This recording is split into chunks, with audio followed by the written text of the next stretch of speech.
You're not addicted to pain. You're addicted to the meaning that pain gives you. Out of all the things you can express and sort of use as creative building blocks, love, joy, fear, desire, insecurity, nothing is quite as powerful as suffering. Because suffering makes you feel important. It justifies the tension of being alive. And nothing is as intoxicating or as motivating as feeling important and feeling justified. Your brain feeds you dopamine for these identity loops of the sufferer because remembering your wounds keeps you safe. Let's break down the romanticism of suffering and get you feeling a little bit more at ease in this strange but common paradox.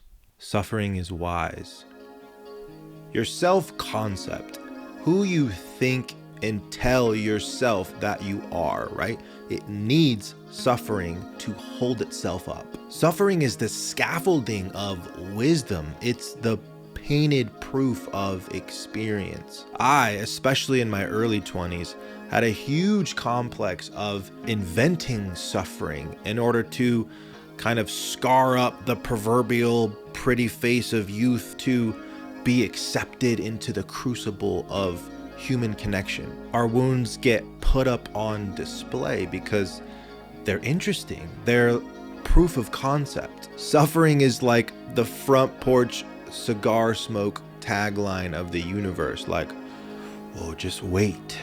Just wait. It's the wise man's badge. But if you're not careful with it, it becomes a self-fulfilling prophecy and it turns against you. Suffering is honest. Suffering feels like clean fuel because, hey, at least it's honest. Sometimes joy just feels fake. Happiness, a marketing buzzword. Purpose, a sick joke.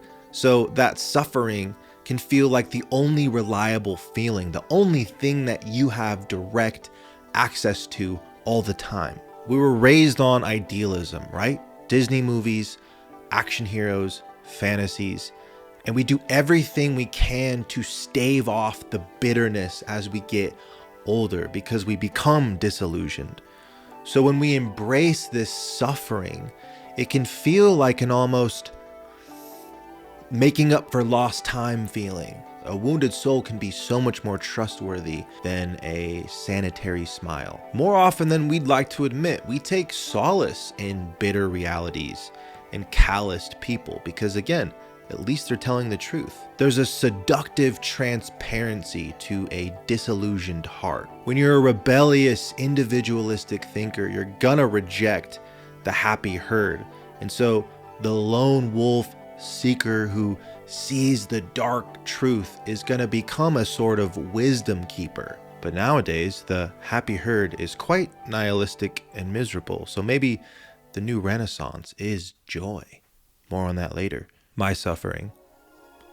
I've grown into becoming an annoyingly optimistic person, mostly out of survival after a solid 10-year run of deep diving into every drop of darkness and sabotage and suffering that I could get my hands on. I've written impressionistic, sad music ad nauseum.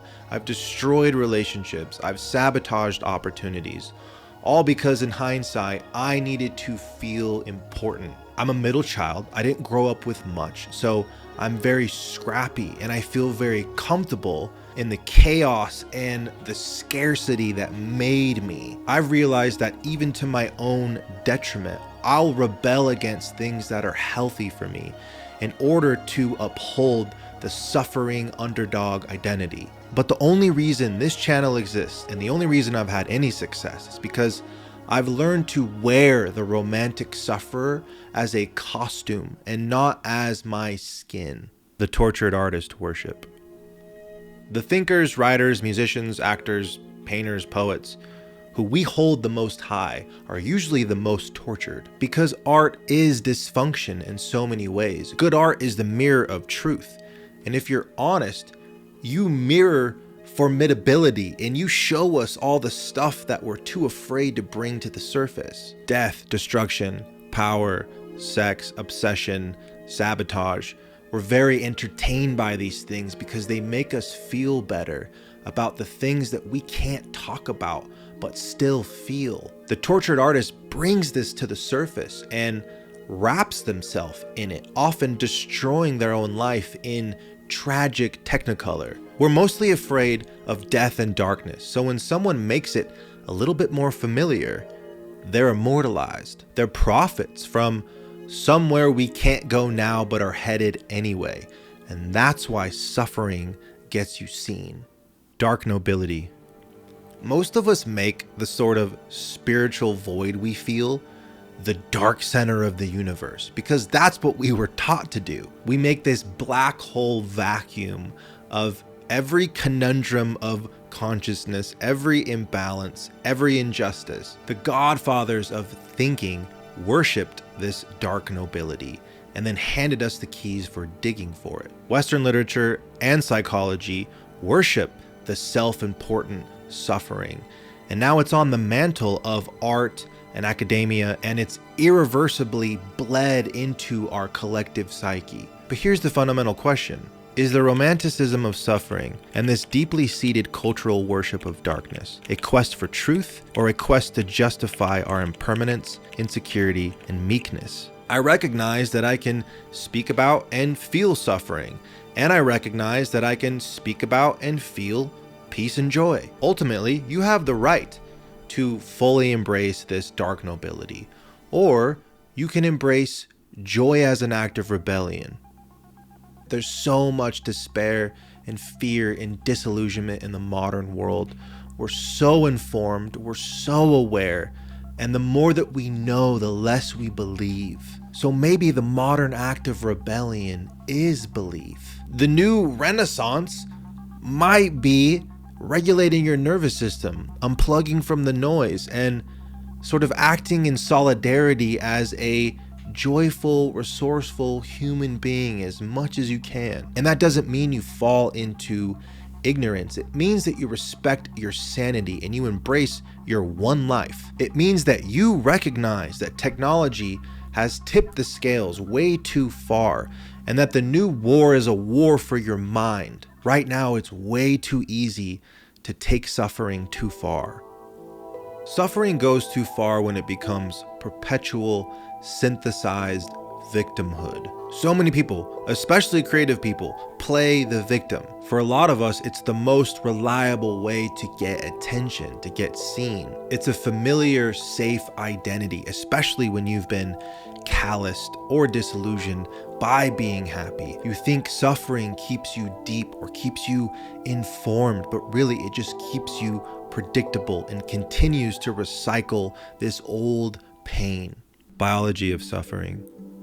Your brain doesn't just remember suffering, it full-on rehearses it. When you feel pain or rejection, the same neural network that processes physical injury lights up. That overlap is why emotional pain feels so real. Over time, those neural pathways get faster. The brain rewards familiarity even when that familiarity hurts. If you grew up equating attention with struggle, your nervous system learns to seek out that pattern, not because you like it, but because it's predictable. And predictability to your brain equals safety, it equals survival. That's how suffering becomes biological identity. It's just a lot of built up memory, and that's why breaking the pattern can feel so wrong. That's why when you start to break the pattern, you're overwhelmed with an unknown boredom.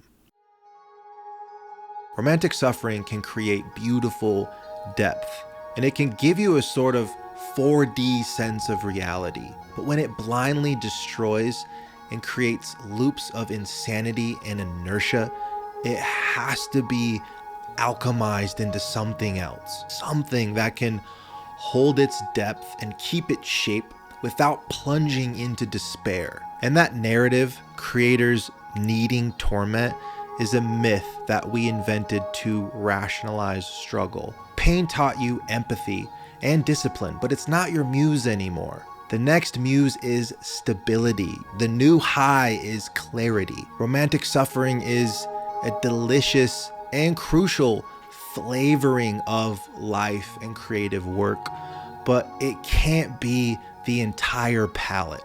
This one's so close to my heart. I had a lot of difficulty in writing it, and that's how I know that I was hitting some really truthful buttons here. Check out this one next, and as always, I believe in you.